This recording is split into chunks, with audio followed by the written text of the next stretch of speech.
So this is a series that I'm gonna attempt to continue boxing in black and white. Um, First topic is racism in boxing. Now I'm just going off some recent stories that just came about. Um, you have Floyd Mayweather who suggested that um, they want to see a white fighter lead boxing. You have Angel Garcia who says he's rolling with Cotto because he's Puerto Rican. You have Angulo who says he's rolling with Canelo because he's Mexican.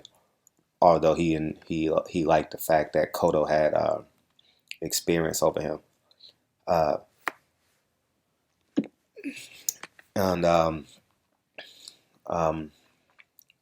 and you have Ronda Rousey, um, who enjoyed beating up her boyfriend, um, and didn't go to trial, or didn't media didn't pick up the story. So I just want to make it clear that there's a lot of racism in boxing. And if you look outside the realm of boxing, you can see it all across the news. You can see the stories. Um, you can talk about how it's cool to pick on Latino minorities, Donald Trump. Um, you can talk about the race relations between police and black civilians. Um, you can talk about the class differences between poor people and rich people. At the end of the day, it's about economics, and and this nation was built on free labor, uh, from Black Americans and Island Americans and Indians, and the Native Americans and Mexicans got their land stolen here on the West Coast. But getting back to boxing, it's just ironic if you think about it. If a black fighter says, I'm rooting for him because he's black, he's considered a racist. If a Mexican say they're rooting for the Mexican, it's called being a nationalist. It's called doing the right thing. How can you root against uh, root against a Mexican fighting against a non-Mexican?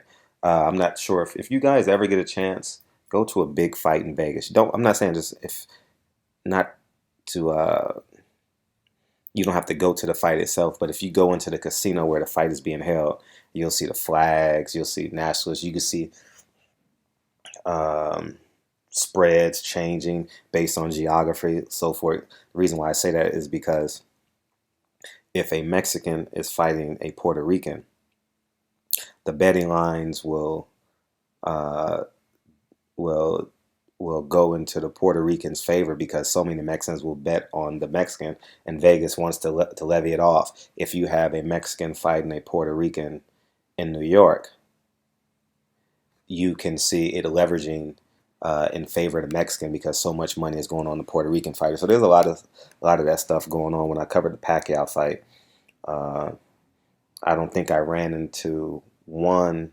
Filipino that was rooting for Floyd Mayweather. I'm sure they're out there, but I didn't get a chance to catch one. But we have to begin to be honest with one another and just accept that there is racism in boxing. Um, just look on TV. Jim Lampley, Max Kellerman, Harold Letterman, um, and then Larry Merchant. And then they have Roy Jones and or Andre Ward. Shouldn't it be the other way around? Shouldn't it be people that have been in boxing, the trainers, but these are just commentators, majority white cast, um, telling the stories of boxers where it should be a little bit more even playing field. Whereas you have PBC who lean more towards the people who's been in the ring. I think it should be more geared towards that, and that you get the melting pot theory in reality. But I do believe um, that boxing would be quote unquote safer if they had I'm being sarcastic here, so don't take me out of context. If they had a white champion in the league, like Jerry Cooney, everyone, the great white hype. They built him into something that he never was. Um, but yeah, um, we have to just accept that there is racism. Do I see it as a reporter? I see it absolutely. I'm very cognizant of it in terms of the relationships that I have and the relationships that I've been attempting to build. Do I allow that to deter me? I don't. But it's very visible, and I don't want to discuss that publicly because I'll be alienating some friends and let them tell their side of the story and let me tell my side. But I would have to include them in my story, so I can't share it. But I've experienced tons of racism episodes of racism while covering fights, etc. But um, when we begin to be honest with one another, that's when we'll excel. Do people hate Floyd Mayweather because he's black? Yeah. Do people hate Floyd Mayweather because he's rich? Yes. Do people hate Floyd Mayweather because he's arrogant? Yes. So there's a mixed bag, but uh, there are a lot of people who dislike Floyd because of what he's accomplished, you know. And now Floyd has exceeded the realm of being a black man. He is a man of power, influence, and of great financial status. So he's exceeded that threshold, like P. Diddy, like Jay-Z. They've exceeded that threshold. So they can't, Oprah Winfrey, they can't be in the melting pot of racism because they've exceeded it. Although I know there are episodes where, like, Oprah couldn't shop couldn't shop in a store somewhere overseas or something. I don't know the exact story, but yeah. Um, but for the everyday American, being black in the sport of boxing, there are some challenges. And if it's okay for a Mexican to say I'm rooting for the Mexican, then it's okay for a black person to say I'm rooting for the black fighter. We had all that stuff going on. Like, I can remember as a kid when Roberto Duran, I was in New York when Roberto Duran was fighting Sugar Ray Leonard. I remember that vividly. It was black versus Puerto Rican and Mexican and Dominican Republic. You can totally see how uh, the extreme divide. And ironically, that boosts economic sales too. So when you have that great threshold, like Floyd, oh, I give an even better example. When I was in college, uh, Oscar De La Hoya fought Pernell Whitaker. It was a huge divide. I was rooting for Pernell Whitaker, and all my Latino teammates, and I went to college in Los Angeles, was rooting for Oscar De La Hoya. Whenever you go to a fight party, before I was covering fights, and even when I'm not covering a fight, I typically hang out with friends, and I have friends, Mexican, Asian, et cetera, et cetera, et cetera. And my friend who I grew up with, he's Mexican. He's rooting for the Mexican fighter, and I'm rooting for the black fighter. It's That's fairly typical because we find similarities in people and we attach themselves to them. Like, when I've traveled all over the world, like when I go to Australia and I see an American, I'm like, oh my God. And then you're like, what part of America are you from? Then you try and find some similarities. Or like when I go visit another state like Utah, or lack of a better example, an easier example, when I go to Vegas, every time I hear someone saying from Los Angeles, 3 or 4 questions always ensue. What part of Los Angeles are you from? What do you do? Oh, I live in such and such. But if you say you're from Arizona, it's, oh, you're from Arizona? Cool. You come to Vegas often? And that's probably the end of the conversation. But when we begin to be honest, because the truth is like sandpaper, you know, it's going to do its job, but it's going to be rough.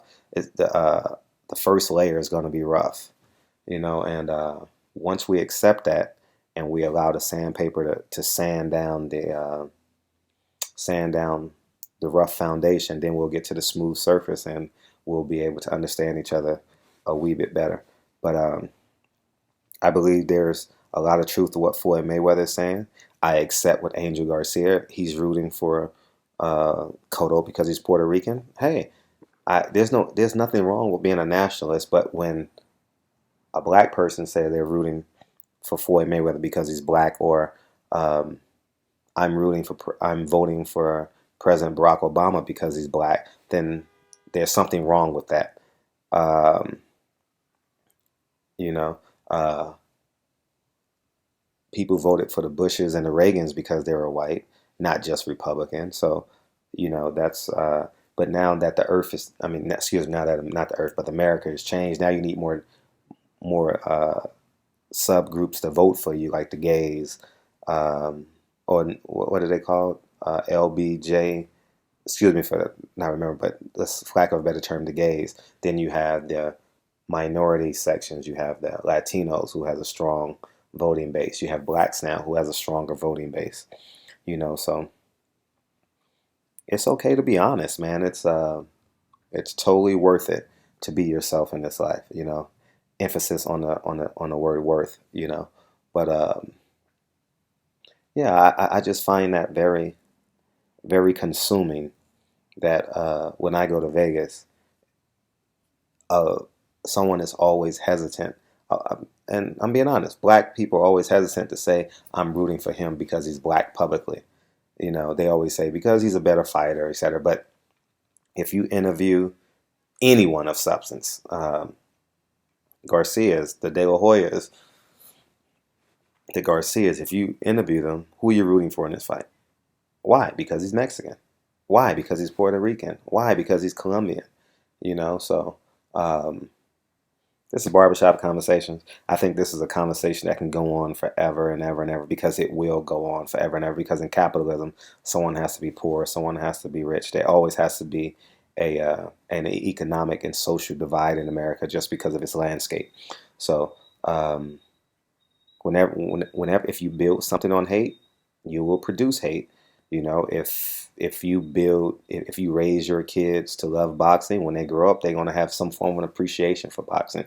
If you raise your like the examples, like the Matthews family, Clay Matthews, the Bruce Matthews, that family was raised around football. Now they're working on a fourth generation. They have three generations that's made NFL. Now they're working on their fourth.